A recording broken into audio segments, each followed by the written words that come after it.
Assalamualaikum warahmatullahi wabarakatuh. Perkenalkan nama saya Mas Duki, NIM 2892350058.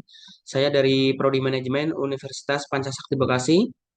Dalam video pembelajaran kali ini saya akan membahas mata kuliah Manajemen Logistik dengan dosen pengampu Ibu Wina Sariku Sumaning Tias, SIP Sarjana Ekonomi Magister Manajemen. Kemudian lanjut ke pembelajaran. Untuk materi yang saya akan bahas yaitu tentang tol laut, perbaikan efisiensi pelabuhan, serta solusi dalam jasa logistik. Yang pertama yaitu tentang pengertian tol laut dan manfaatnya bagi perekonomian Indonesia. Di mana pengertian dari definisi tol laut itu yaitu tarif yang dikenakan untuk penggunaan jalur transportasi laut seperti jembatan tol dan lainnya untuk mempertahankan dan memperbaiki infrastruktur laut. Lalu untuk cara kerjanya tol laut itu sendiri yaitu tol laut dikenakan kepada kapal yang melalui jala transportasi laut dan mendapatkan yang dihasilkan digunakan untuk pemeliharaan dan pengembangan infrastruktur. Tujuan tol laut itu sendiri yaitu untuk memastikan keamanan dan efisiensi jalur transportasi, untuk mempertahankan kualitas layanan, dan untuk mempertahankan kualitas para penggunanya.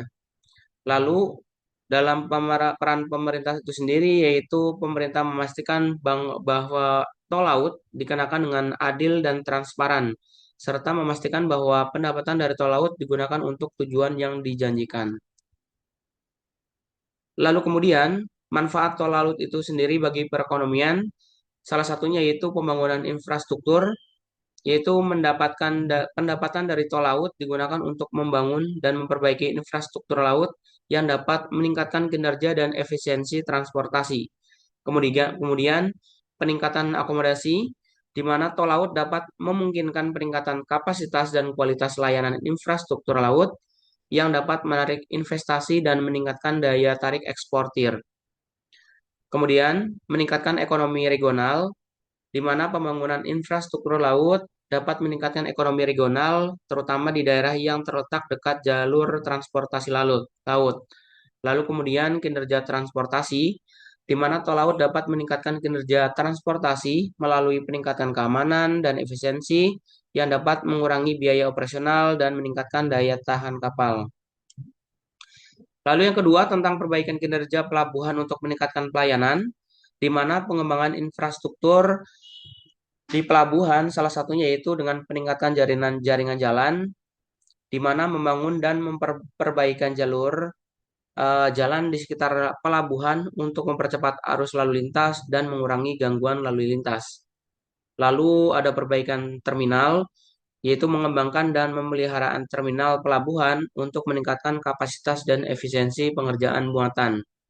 Kemudian teknologi dan pemantauan serta pengukuran, yaitu menggunakan teknologi modern, yaitu pemantauan dan pengukuran kegiatan pelabuhan untuk memastikan kinerja secara optimal. Kemudian sistem pengelolaan data, implementasi sistem pengelolaan data yang kuat untuk mengelola informasi muatan, logistik, dan operasional pelabuhan. Kemudian dari optimalisasi proses kerja, dari pengelolaan anomali sendiri, yaitu pengembangan prosedur untuk menangani anomali yang muncul dalam proses kerja di pelabuhan untuk meminimalisir gangguan. Kemudian, mengembangkan prosedural kerja, yaitu mengembangkan dan perbaikan prosedur kerja untuk mempercepat dan memastikan kualitas pengerjaan muatan. Kemudian, yang selanjutnya, pengembangan standar kerja, yaitu membangun standar kerja yang tinggi untuk memastikan standar dan kualitas karyawan. Kemudian mengembangkan kepemimpinan, di mana pengembangan kemampuan kepemimpinan karyawan untuk meningkatkan moral dan produktivitas kerja. Di mana pengembangan kerjasama yang selanjutnya yaitu dari segi kemitraan dengan perusahaan ekspedisi, yaitu mengembangkan kerjasama dengan perusahaan ekspedisi untuk mempercepat dan memastikan kualitas pengerjaan muatan. Yang kedua, kemitraan dengan pabrik dan distributor, yaitu mengembangkan kerjasama dengan pabrik serta distributor untuk memastikan lulusan muatan yang lancar dan efisien. Dari kemitraan dengan pemerintah, yaitu membangun kerjasama dengan pemerintah untuk mendukung kebijakan dan investasi yang mempromosikan pengembangan pelabuhan. Lalu pengembangan kerjasama yang selanjutnya yaitu kemitraan dengan akademisi, di mana pengembangan kerjasama dengan akademisi untuk melaksanakan riset serta pengembangan teknologi yang relevan. Kemudian, pengembangan dari segi pengembangan karyawan, yaitu diadakan pelatihan dan pengembangan karir, yaitu dengan pemberian pelatihan dan program pengembangan karir untuk meningkatkan kemampuan dan kualitas karyawan. Yang kedua, tentang pengembangan etika kerja, yaitu membangun etika kerja yang tinggi untuk memastikan karyawan bekerja dengan tanggung jawab dan profesionalisme. Yang ketiga, dari segi pengembangan kemampuan teknis, yaitu pengembangan kemampuan teknis karyawan untuk memenuhi standar operasional yang tinggi. Yang empat, yang terakhir, yaitu pengembangan kemampuan komunikasi, di mana membangun kemampuan komunikasi karyawan untuk memastikan koordinasi dan kerjasama yang baik.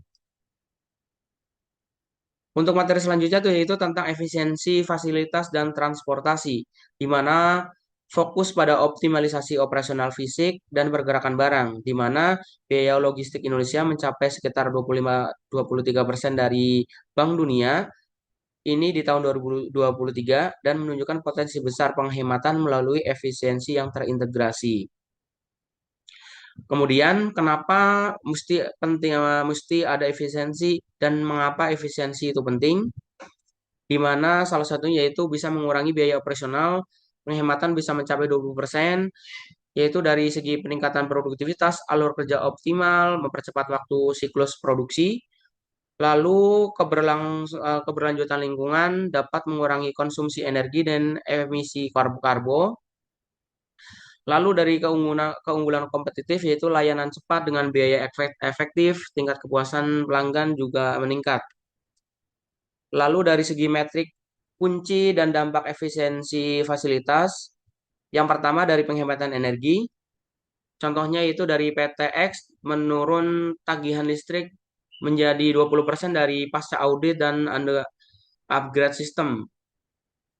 Lalu yang kedua dari peningkatan kapasitas, yaitu misal gudang Y memasukkan rak tinggi untuk mendapatkan atau menambah volume penyimpanan sekitar 25%.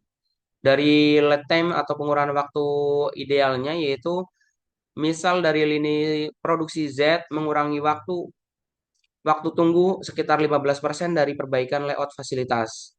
Dari siklus inventaris sendiri, yaitu dari dalam gudang memangkas waktu hitung inventaris menjadi 50% dari waktu yang tersedia.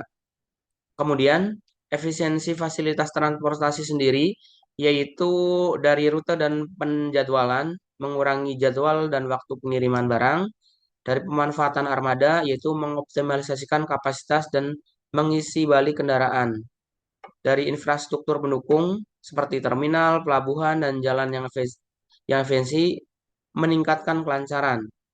Lalu dari pengisian last mile, yaitu solusi inovatif mempercepat titik akhir distribusi.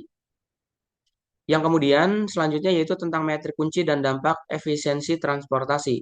Yang pertama dari penghemat bahan bakar, dengan rute yang optimal bisa menghemat bahan bakar hingga 25%. Lalu dari penurunan waktu pengiriman dengan mempercepatnya teknologi dengan menggunakan teknologi AI mempercepat pengiriman hingga 40%. Lalu dari pengurangan jarak kosong rata-rata penurunan empty miles mencapai 20% dari penjadwalan yang sebelumnya. Lalu dari kapasitas pemuatan yaitu utilisasi kendaraan meningkat hingga 50% melewati optimalisasi muatan. Contohnya yaitu dari segi pengiriman dari logistik A dikurangi waktu singgah hingga 2 menit per detik dalam waktu pengirimannya. Kemudian dari sinergi fasilitas dan transportasi, yaitu dari integrasi data, real time dari gudang ke truk untuk penjadwalan dinamis, cross dockingnya yaitu dari menghindari penyimpanan lama langsung dialihkan ke barang ke armada, lalu dari zona muat atau bongkar yang optimal, misalnya dengan fasilitas yang dirancang untuk proses transportasi yang cepat.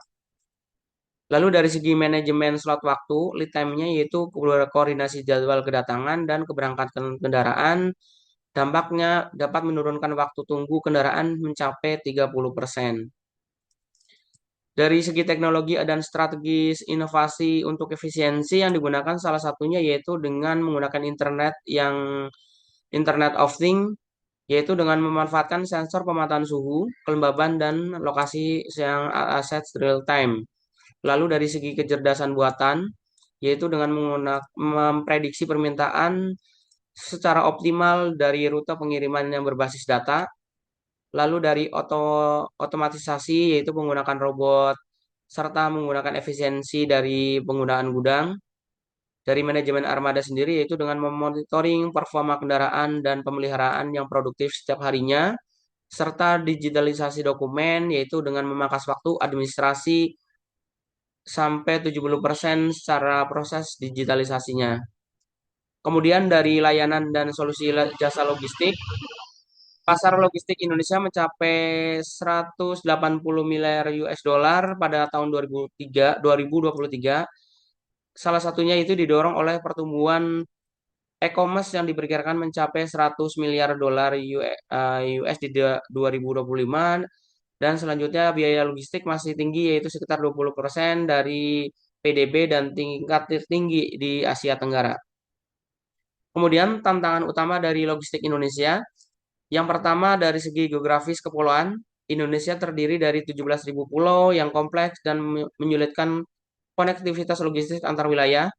Yang kedua dari infrastruktur tidak merata, biasanya yaitu keterbatasan jalur transportasi, lalu dari kemacetan kota besar juga mempengaruhi, yaitu macet parah di kota-kota besar yang mengakibatkan waktu pengiriman tidak dapat diprediksi. Kemudian dari kesenjangan teknologi, masih adanya perbedaan besar dalam penggunaan teknologi di rantai pasok dan memperlambat efisiensi. Kemudian tentang pengiriman dan penyimpanan dari angkutan darat, yaitu dengan melayani 34 provinsi dan 150 plus kota-kota besar yang terjaring luas di Indonesia. Lalu dari angkutan laut maupun udara sendiri, kapasitas muatan lebih dari 5.000, lalu per bulan untuk pengiriman nasional dan internasional.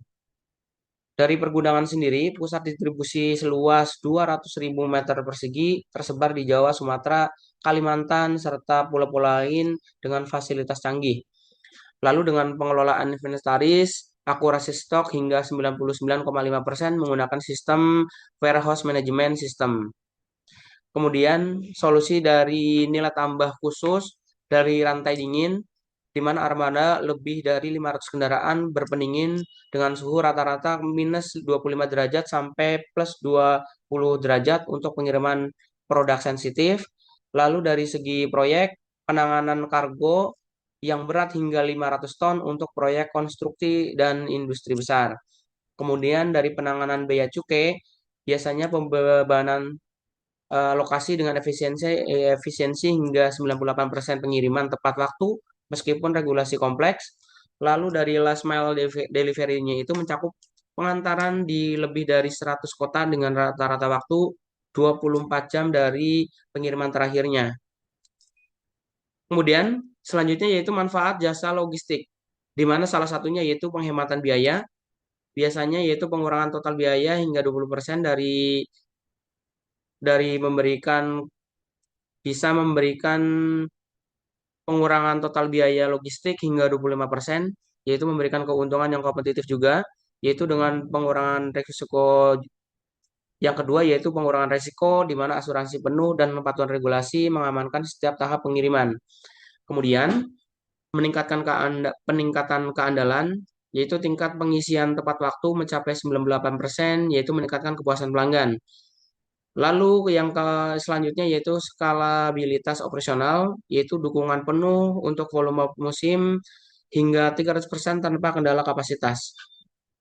Lalu komitmen keberlanjutan selanjutnya tentang logistik hijau, yaitu program pilot dengan 500 kendaraan logistik listrik mulai di 2025 untuk mengurangi polusi udara, kemudian mengurangi limbah, di mana 70% kemasan gudang didaur ulang dan meminimalisir dampak lingkungan. Yang selanjutnya keterlibatan komunitas, di mana menciptakan lebih dari 1.000 lapangan kerja lokal mendukung ekonomi daerah. Yang kemudian selanjutnya ada emisi karbon, di mana mengurangi jejak karbon 10% per tahun melalui efisiensi operasional dan teknologi. Kemudian, logistik Indonesia mencanangkan visi misi di masa depan. Salah satunya yaitu tentang otomasi gudang, di mana menerapkan robotika atau automated Guidance Visible atau EFG untuk efisiensi maksimal. Yang kedua ada blockchain, yaitu transparansi penuh rantai pasok dari hulu ke hilir hingga peningkatan keamanan dan kepercayaan.